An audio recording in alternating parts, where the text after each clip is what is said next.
Mga kapatid, isang mapagpalang araw po sa ating lahat. Pagbati po galing po dito sa Politika Artista PH mga kapatid, at magpatuloy na po tayo sa ating talakayan mga kapatid. Napanood po natin mga kapatid, nagkaroon po ng mainit na talakayan po ng mga nagdaang araw po dito po sa Net 25, ng ano sa palagay nyo kay Miss Alice Soto, ito pong si Ace Barbers mga kapatid. At binigyan din po ni Miss Alice Soto na talagang matindi po ang ginagawang paglapastangan din naman talaga nitong mga kasamahan po ni Mr. Ace Barbers mga kapatid. At sabi po ni Miss Alice Soto ay alam naman natin, at aminado din naman po itong mga congressman dito sa House of Representatives na pinangungunahan po nitong Quadco mga kapatid na lumalabis po at sumusobra po ang kanilang panggigipit kapag hindi po nila nagugustuhan ng mga sagot ng mga tao, ay ito po ay kinokontempt, pinagsasabihan ng hindi maganda, at ang gusto pong sabihin ni Miss Alice Soto na talagang lumalabag po, at marami po ang nalalabag dito, at inimbitahan po ni Ace Barbers, itong si Miss Alice Soto na baka pa pwede ay pumunta siya sa House of Representatives, at sinabi din niya na itong si Alice Soto ay batikan din po, ito po ay batikang journalist at mamahayag mga kapatid na may matinding binibitawang ding salita kapag ito ay may napupuna sa gobyernong Marcos, Sana itong Quad Committee din, mga kapatid, maging bukas po ang kanilang mga isipan, sa mga natatanggap po nilang mga salita at naririnig po nila sa kanilang mga kritiko, Dahil tayo po, saksi din naman po tayo mga kapatid, Mulat din po ang ating kaisipan. Simula po nang maitatag itong Quad Committee, Ang ilang beses nilang paglabag, Ang ilang beses nilang pang-aapi sa kanilang mga kalaban.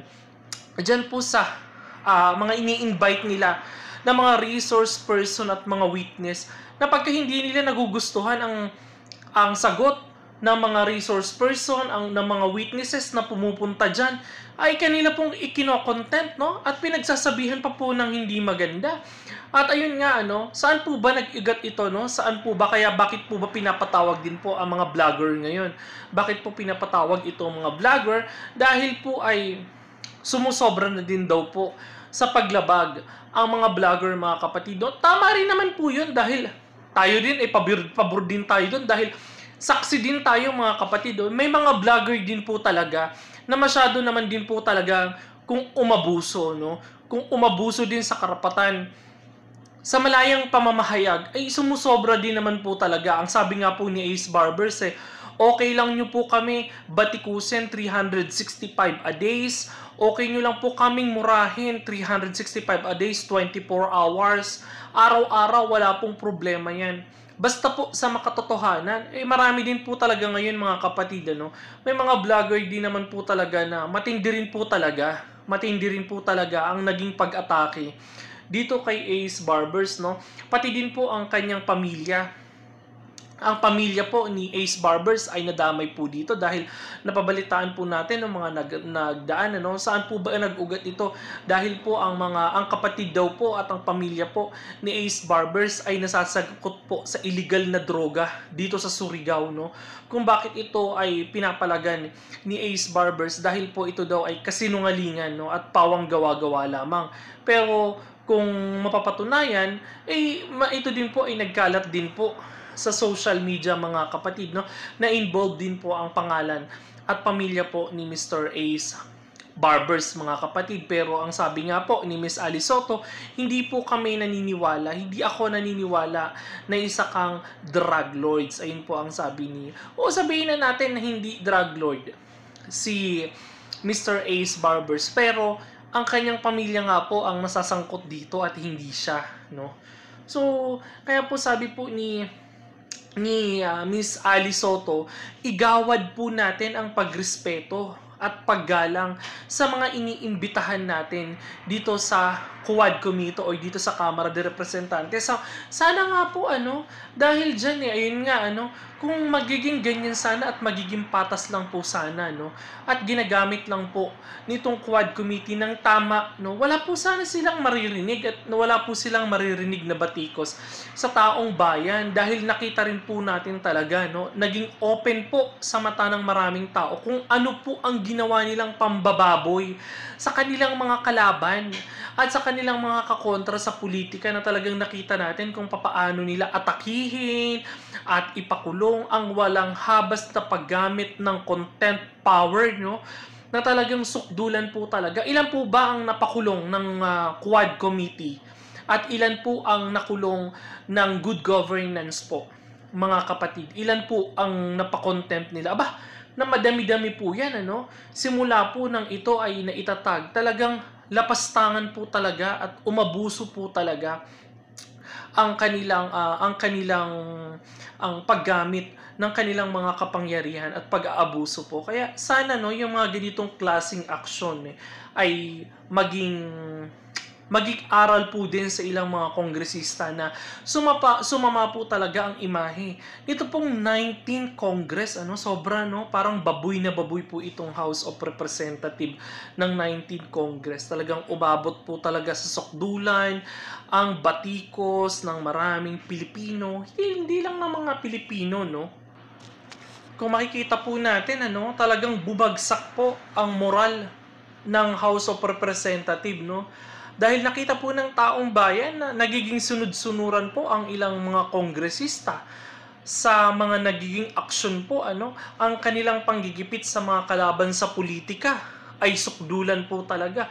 Ang pang-iipit po at paggamit po ng sobra-sobrang kapangyarihan ay hindi po nakakabuti, Bagkus namamarkahan po sila ng mga kababayan nating Pilipino, na talagang ang kanilang pong paggamit ng kanilang mga puwersa at kanilang panggigipit sa mga kalaban sa politika ay nagpapatunay po talaga, mga kapatid, na ang ito pong 19th Congress ay talagang nababoy po talaga ng husto, na minarkahan ng maraming Pilipino. Sana, sa mga darating na panahon, maging aral po ito sa kanila. Sana marinig ni Benny Abante ang naging panayam ni Miss Ali Soto, maging open po sa lahat. Kaya tayo mga kapatid, ito pong Net 25, ito pong Net 25, ang sa palagay mo at saka itong umi-airy dito sa Net 25 na saganang mamamayan, ay talagang nagpapakita po, hindi po bias, nagpapakita po sila ng mga palabas, nakaaya-aya, yung mga hindi po naririnig at nakikita sa ibang mga balita at pahayagan, dito nyo po malalaman at maririnig sa Net 25, na nagpapakita at nagsasabi po talaga ng katotohanan. Alam natin, ang Net 25, ayan po ay media outfit po ng INC o ng Iglesia ni Cristo, sa pangunguna po ng kapatid na ka Eduardo Manalo. Ayan po ay kanilang pag-aari, Itinatag po yan base po sa kanila pong ideolohiya, sa kanila pong kagustuhan na magkaroon po ng media outfit, na matagal na pong umi-ere, mga kapatid. Ngayon, nakikilala na natin, at lumalago na po ang palatuntunan po ng Net 25, So, sana, Benny Abante, Dan Fernandez, Caraps Paduano, maging aral sa inyo ito, na isa kayo sa dahilan kung bakit po nalugmok ng husto at nababoy ng husto itong 19th Congress na nadamay po ang maraming politiko dito, Kaya sana Ace Barbers, pagsabi-sabihan mo dahil ikaw mismo ang nakarinig ng real talk ka mismo ni Miss Ali Soto,